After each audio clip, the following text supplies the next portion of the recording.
গাজওয়াতুল হিন্দ আগে অনুষ্ঠিত হবে না ইমাম মাহদির আগমন আগে ঘটবে? কোরআন হাদিসের আলোকে জানতে চাই। গাজওয়াতুল হিন্দ আগে হবে, এটা আগে শুরু হবে। এখন এটা ইমাম মাহদির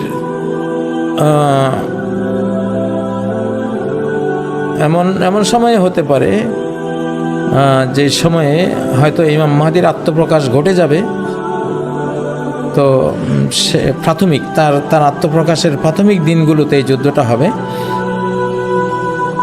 আল্লাহু আলম, তার আগেও হতে পারে। তো এখানে যেটা আছে যে ভারতীয় রাজাদেরকে অ্যারেস্ট করে লোহার শিকল জিঞ্জির পরিয়ে তোমরা নিয়ে যাবা, গিয়ে বাইতুল মুকাদ্দাসে হাজির হবা, সেখানে গিয়ে দেখবা যে ঈসা আলাইহিস সালাম চলে আসছেন দুনিয়াতে। তাতে বোঝা যায় যে এটা মাহদির যুগে হবে। মাহদি আলাইহিস সালাম নিকট, তো সময় তো কাছিয়ে গেছে, সময় তো খুব একটা বেশি দূরে না।